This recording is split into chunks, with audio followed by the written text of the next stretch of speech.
the piece of despair.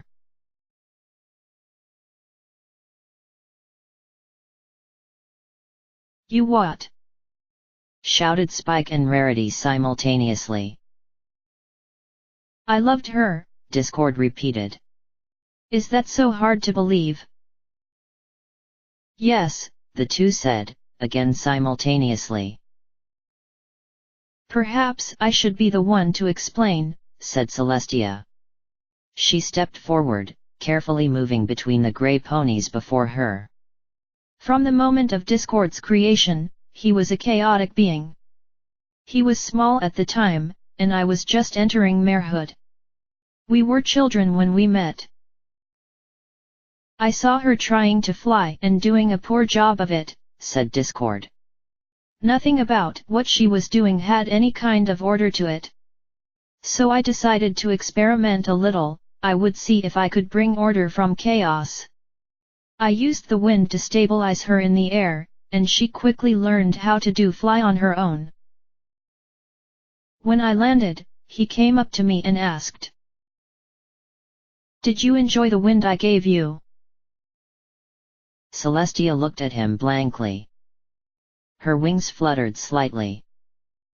He told me that he was responsible for the wind that balanced my flying, and I thanked him for it. We would often get together and play with each other.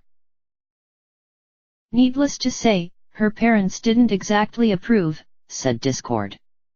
Something about a prophecy or some hogwash like that.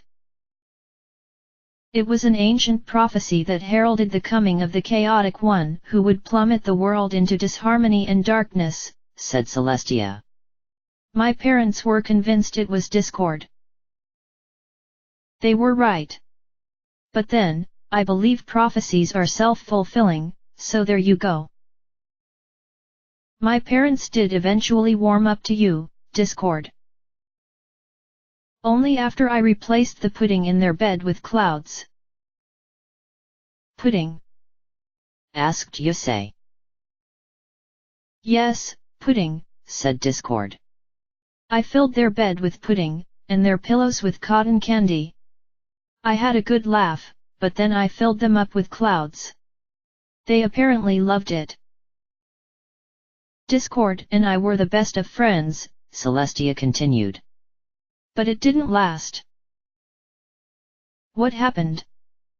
Asked Spike.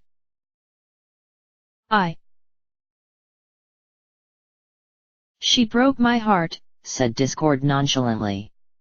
I told her I loved her, but she said she couldn't be with me. It was I who tried to salvage the friendship as well, but she would have none of it. She refused to be anywhere near me. Discord, it wasn't like that. Celestia pleaded. Yes it was, he spat. I remembered the prophecy and I decided that I would become the chaotic one. I would break Celestia's heart like she broke mine. The princess sighed. Discord reigned for 100 years, said Celestia. I was no match for him. But then I found the elements of harmony and used them to imprison Discord in stone. It was the hardest thing I ever had to do. I don't even remember why I turned him down in the first place. All was silent. For several minutes, nobody said anything. Then Discord said, I believe it's still my move. I place one card face down and end my turn. A single card appeared behind Dark Simorg and the Dark Creator. My turn, said Spike. He looked at his new card, then at the cards in his hand. A grin crept up his face. Oh, you're in for it now, Discord, said the purple dragon. By discarding King of the Swamp, I can add polymerization from my deck to my hand. Next I'll play that polymerization. With this, I can combine the Blue Eyes White Dragon on my field with the 2 in my hand to fusion summon Blue Eyes Ultimate Dragon. 2 more white dragons appeared on either side of the first. They began to spin around each other in a vortex. There was a flash and the room was suddenly filled with bright white light. A shadow formed within the light, a draconic creature similar in shape to the three dragons, but larger and sharper looking. The light faded and the shadow was given depth. The mighty white dragon was indeed sharper than it had previously appeared. And it had 3 heads. The extra 2 rested on long necks above its spiked shoulders. Its roar was deeper than that of its original form, and the creature appeared far more menacing. Each head glared at Discord and his monsters in a way that seemed to Yusei like it was looking down on them. Blue Eyes White Dragon.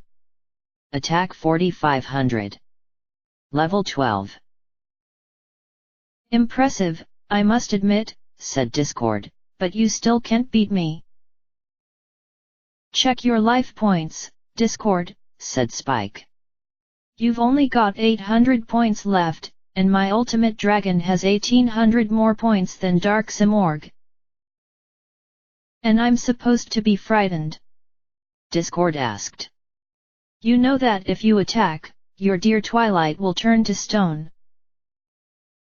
But you'll have to give us the elements of harmony back, Spike said, and I'm betting they can change Twilight back to normal. Blue Eyes Ultimate Dragon, attack Dark Simorgh with Ultimate Burst. The 3 heads came together and opened their pointed maws. A ball of grey-white energy appeared before them, arcs of electricity dancing around it. A bright white beam shot out of the ball and raced toward the black bird. Yusei shielded his eyes from the light with his arm. He didn't smile. If this attack goes through, we'll win, he thought, but Discord still has that face-down card. I play the trap defense draw, said Discord. I take no damage from this battle and I get to draw 1 card. But your Dark Simorgh is still destroyed, said Spike. The white blast engulfed the dark bird completely. Its shadow dissipated within the beam as the creature cried out, then it was no more. Discord drew a card from his deck. Without Dark Simorgh, we're free to play face downs again, said Spike. Your move, Yusei. Right, said Yusei. He drew a card. I play a face down and end my turn. That's it, said Discord. Just a face down? Boring. My turn. Discord drew his card and the black aura flashed around him.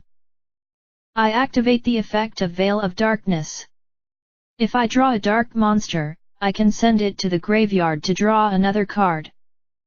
Discord revealed the card he was holding, Dark Griffer, then slid it into his graveyard and drew a new card.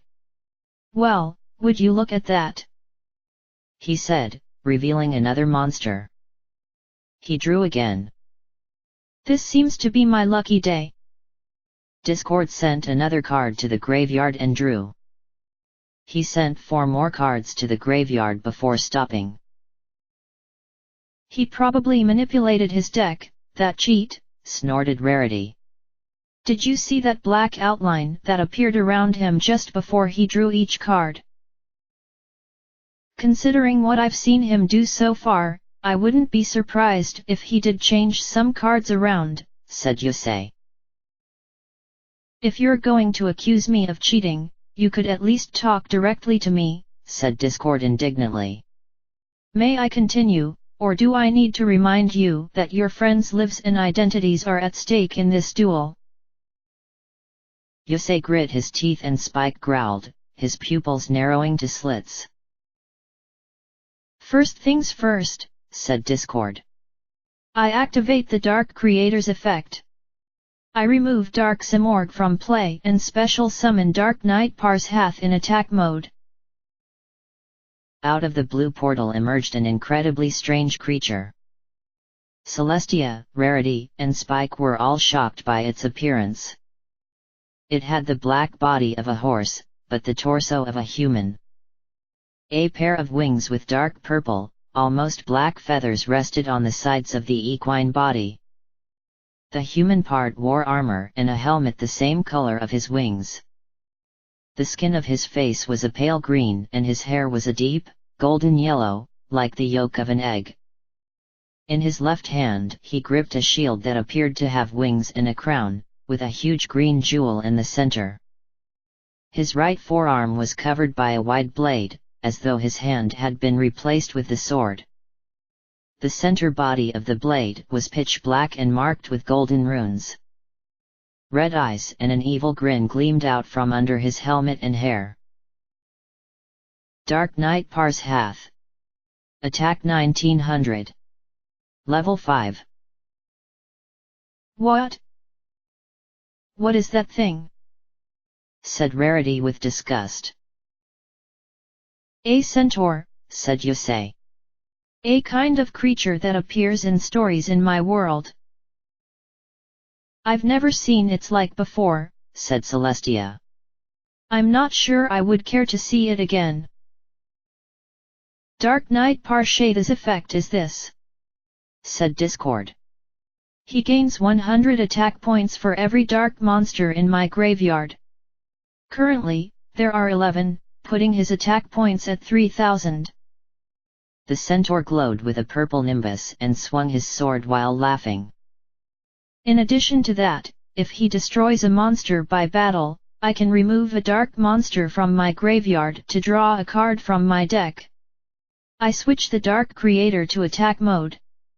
Dark Knight Pars Hath, attack Stardust Dragon.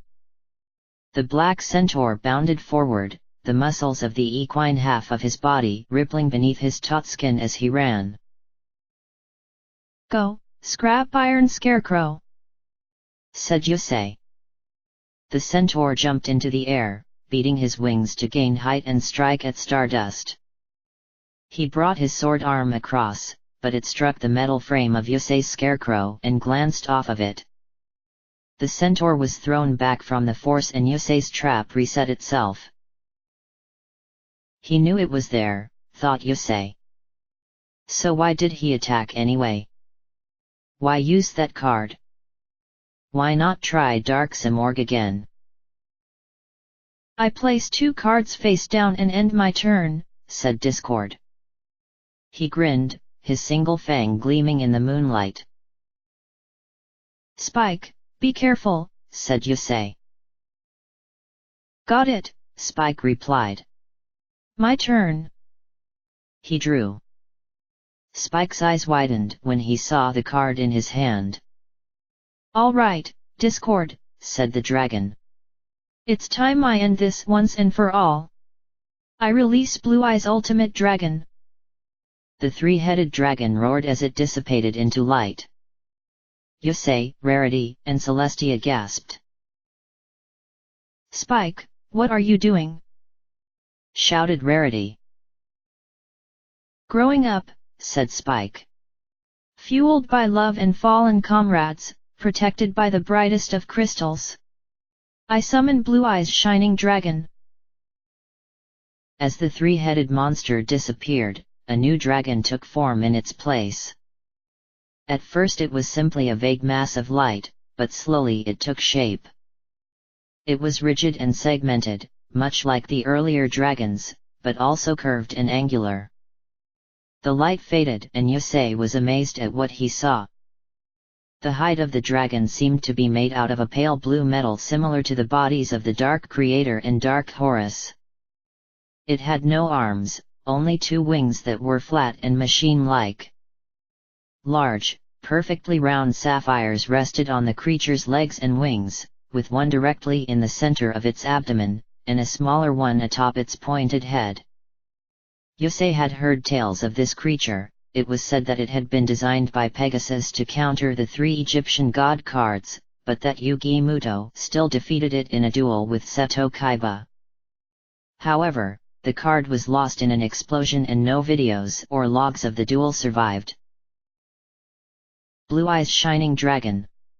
Attack 3000. Level 10. You sacrificed your most powerful creature for that, laughed Discord. It's even weaker than the last one. That's what you think, said Spike.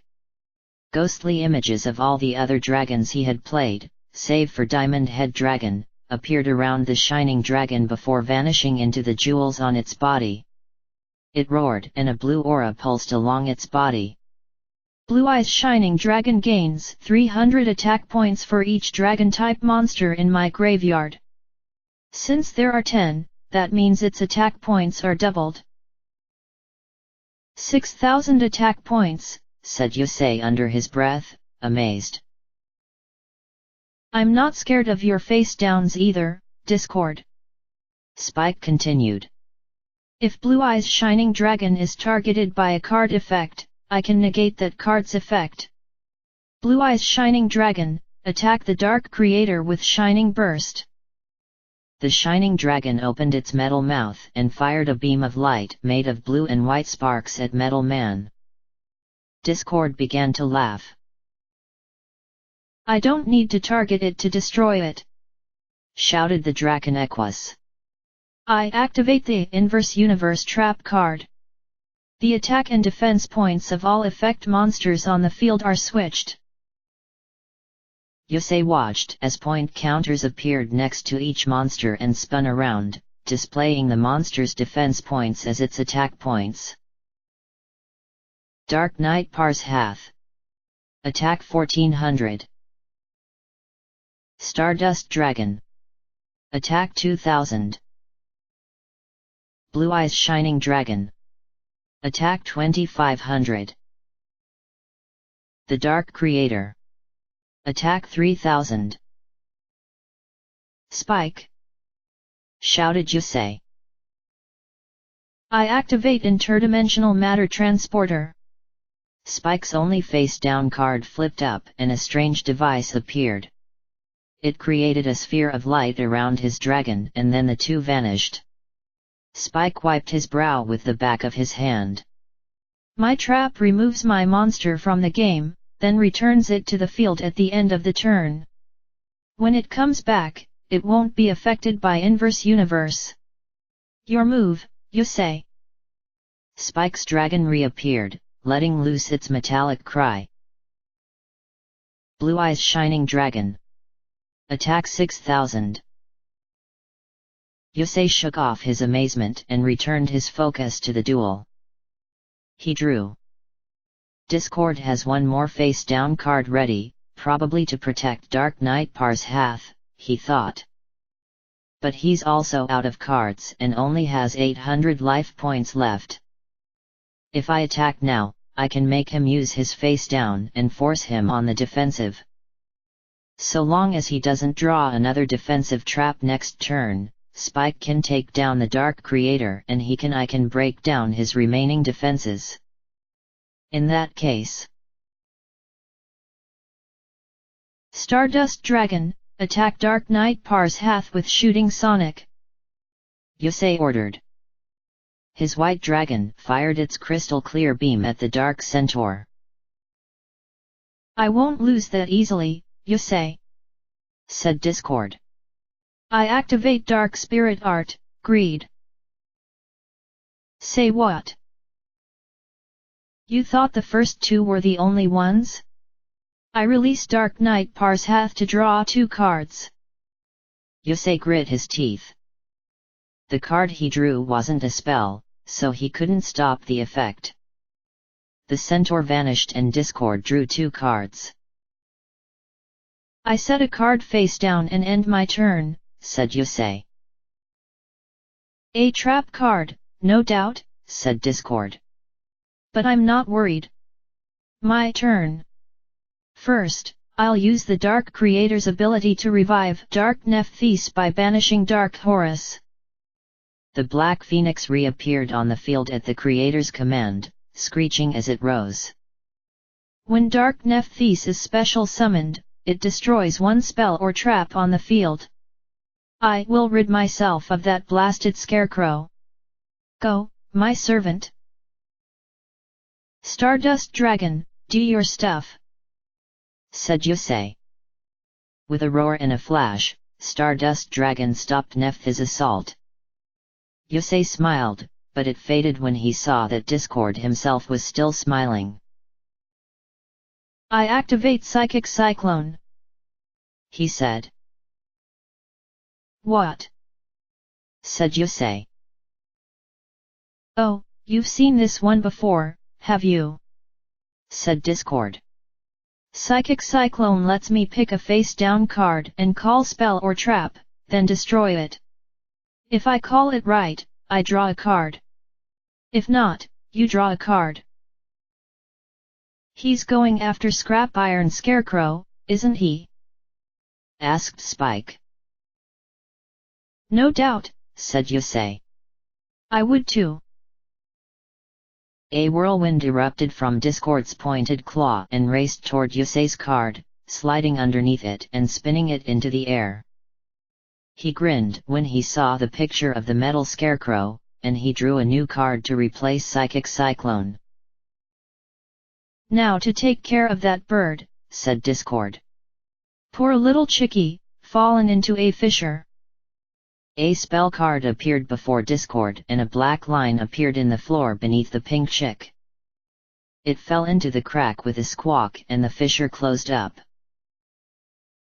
You're wide open now, Yusei, said Discord. Dark Creator, destroy him.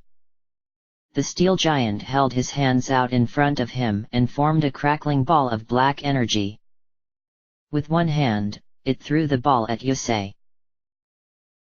I activate Scrub Raid, said Yusei. One of his remaining face downs flipped up. It was a continuous trap. While this card is on the field, I can send one of my other cards to the graveyard to end the battle phase. Yusei grabbed his other face-down card from his dual disc and slid it into his graveyard. The black ball of energy vanished from sight.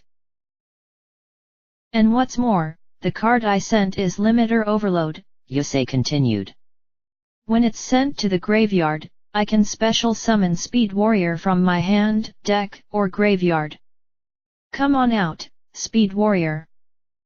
Yusei's beige-suited monster dashed out of a blue portal and knelt with his arms crossed in front of his chest. Speed Warrior. Defense 400. Level 2. Humph, said Discord. I play card of Burial Magic.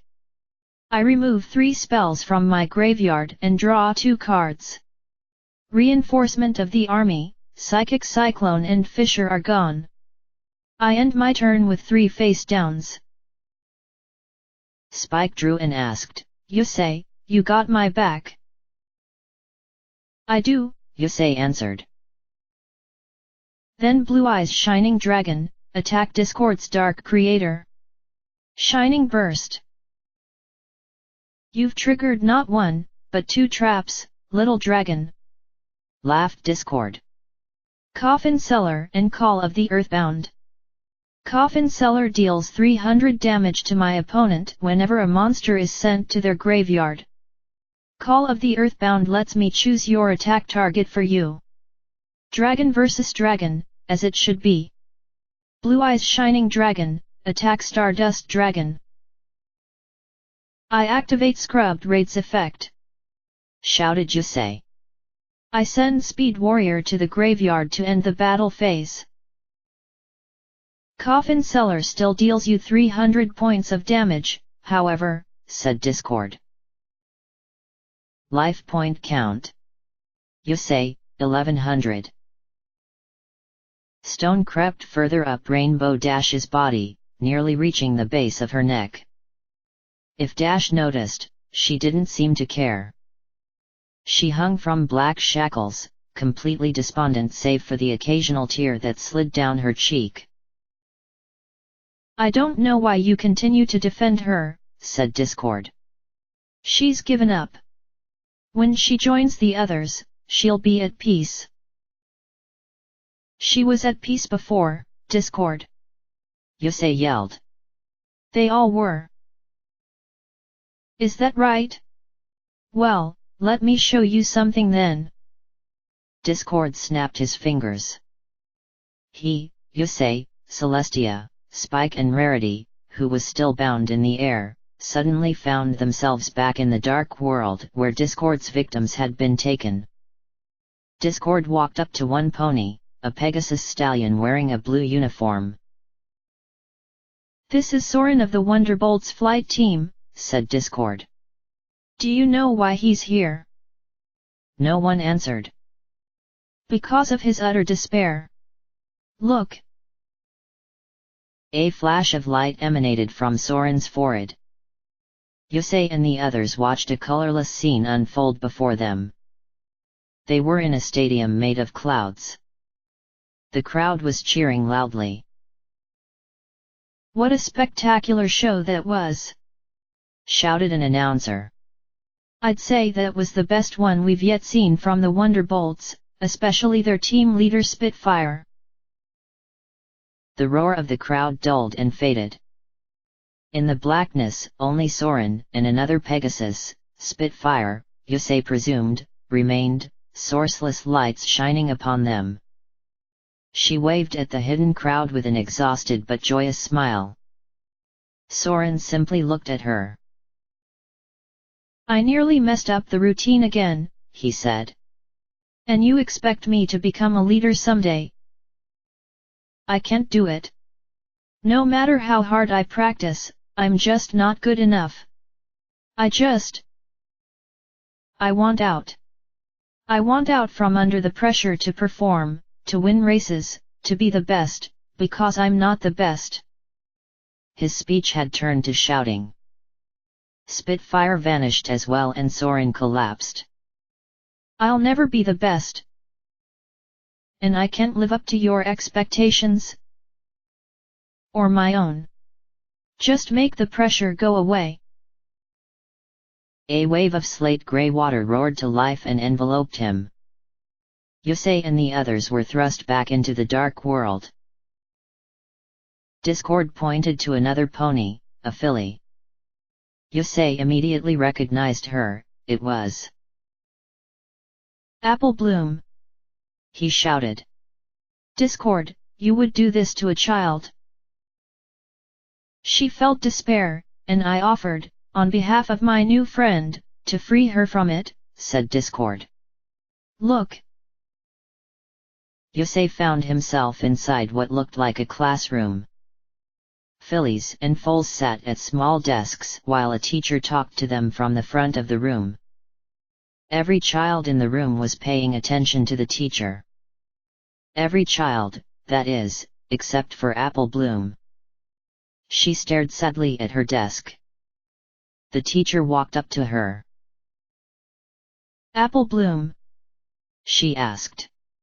"Are you paying attention?" "What?" said the filly. "Apple Bloom, is something bothering you?" "And no, Miss Cheerily." "Apple Bloom, why don't you come talk to me after school?" "Okay," said the filly sadly. The scene melted away. Yusei and the others were still in the classroom, but now only Cheerily and Apple Bloom occupied it.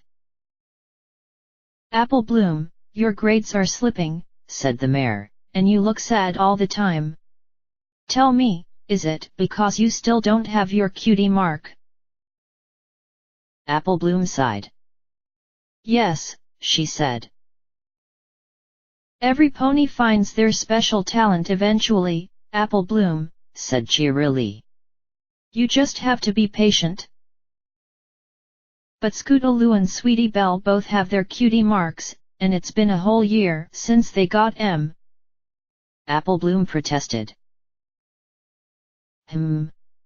Perhaps waiting isn't going to work for you. Why don't you tell me what you enjoy doing?" "I've already tried that with my family, Miss Cheerily," said Apple Bloom. "I've tried it with my friends too. I tried apple buckin', I tried juice makin', I even tried buildin' and repairin' things around the farm, and I thought for sure that'd be it since I fixed up the tree house so nice, but I still got nothin'."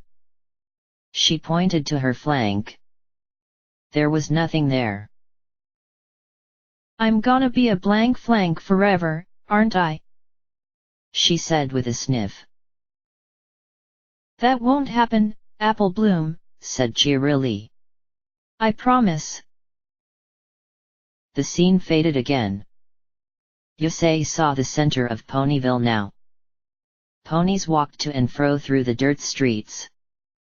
One cream-yellow mare walked slowly along, a sad look in her eyes and a red bow bouncing behind her head. It was Apple Bloom, Yusei realized, fully grown. But her flank was still bare. Every pony stopped what they were doing and watched her. Some shook their heads, others pawed the ground awkwardly. One silver mare snorted and smiled haughtily while shouting after Apple Bloom, "There goes the only grown blank flank in history." Apple Bloom stopped and looked up. Every pony was staring at her. Tears welled up in her eyes and she collapsed to the ground. Everything around her went black and only she remained. "I'm no pony," she said. "I got nothing that defines me. No talents, no quirks. No identity. I'm no pony. I don't belong here." Discord walked up to Yusei's side from behind him. "She belongs in a world where there is no individual identity," he said. The grey waves appeared and washed over Apple Bloom. Discord then showed Yusei a silver-haired unicorn that Rarity and Spike identified as Trixie. Yusei saw her travel from town to town, always attempting to put on a show, but always being laughed at or chased away. Someone called her a fraud and threw a rotten apple at her that splattered against her head and knocked her to the ground. She didn't get up. She simply lay on the ground and darkness covered everything around her. Tears escaped her eyes and she said in a low, hushed voice, "They're right. I'm a liar and a fake. I'll never be good enough." And then the waves took her. More and more ponies were shown to Yusei. Each one was forced to watch as their hopes were taken from them. They were crushed under their despair and taken by the waves of the colorless flood. Even Rarity's parents were shown to them. Rarity cried out to them, begged them to hear her, to see that she was fine, but they did not acknowledge her. Darkness flashed across Yusei's vision and Discord said, "Celestia, I think you'll find this one most interesting." "I know I did." "What are you talking about?" asked the princess. "I'm talking about your younger sister," said Discord. "Dear Luna has the most interesting despair I've seen in a long time. And you know what? It has nothing to do with the Nightmare Moon incident.